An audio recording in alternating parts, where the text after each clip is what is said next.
অবশেষে সব জল্পনা কল্পনার পর চূড়ান্তভাবে ঘোষণা হলো ব্যালন ডি'র নমিনিদের নাম, যেখানে সবার ওপরে রয়েছেন ব্রাজিলিয়ান সুপারস্টার ভিনিসিয়াস জুনিয়র, আর্জেন্টিনার গোল্ডেন বয় লাউতারো মার্টিনেজ এবং আর্জেন্টিনার বাস পাখি খ্যাত এমিলিয়ানো মার্টিনেজ। এছাড়াও রয়েছেন অভিজ্ঞ রদ্রি, তরুণ লামিন ইয়ামাল, হল্যান্ড এবং জার্মান সুপারস্টার টনি ক্রুস। কিন্তু এবারের ব্যালন ডি'র 2024-এ জায়গা পায়নি ফুটবলের খুদে জাদুকর লিওনেল মেসি ও পর্তুগিজ সুপারস্টার CR7 ক্রিস্টিয়ানো রোনালদো। তবে 2024-এর চমক হিসাবে রয়েছেন Lautaro Martinez, Vinicius Junior, Toni Kroos, Mbappe, Dani Carvajal, Jude Bellingham, Dani অলমোর মতো বিশ্বসেরা তারকারা। এখন কথা হচ্ছে কিভাবে এদের মধ্যে সেরা একজন নির্বাচন করা হয়। এটা নিয়ে সবার মনেই নানা সব প্রশ্নের জন্ম হয়।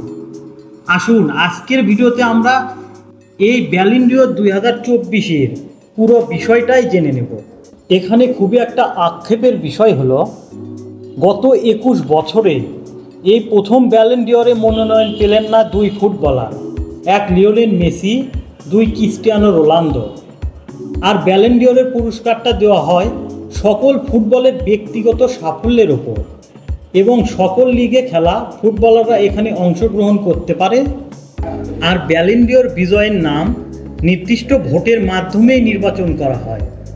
এ ভোট দিতে পারে শুধু সারা বিশ্বের ফুটবল ক্যাপ্টেন, ফুটবল সাংবাদিক এবং কোচ। আর এই তাদের ভোটের মাধ্যমেই নির্বাচন করা হয় কে বিজয়ী হবেন। এবার আমরা দেখব এবারের ব্যালন ডি'রে মনোনয়ন পাওয়া সবচেয়ে বড় বড় নামগুলো কার এবং কারা এই লিস্টে রয়েছেন। প্রথমে আমরা দেখব বড় বড় নামগুলো কারা।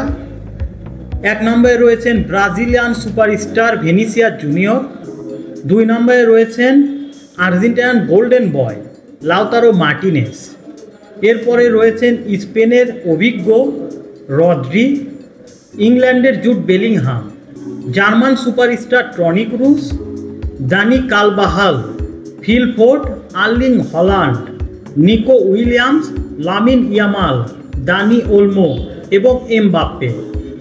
আর সেরা গোলকিপারে মনোনীত হয়েছেন Emi Martinez, Donnarumma, Diogo Costa, Unai Simon, Andriy Lunin. সুপ্রিয় দর্শক, তবে সবার উপরেই থাকবেন আর্জেন্টাইন সুপারস্টার বাস পাখি খ্যাত গোলকিপার এমিলিয়ানো মার্টিনেজ। সুপ্রিয় দর্শক, এবারের ব্যালন ডি'র 2024-এ সেরা প্লেয়ার এবং সেরা গোলকিপার কে হবেন অবশ্যই আপনার মূল্যবান মতামতটি আমাদের কমেন্ট বক্সে জানিয়ে দিন। এতক্ষণ আমাদের সাথে থাকার জন্য আপনাদের জানাই আন্তরিক ধন্যবাদ।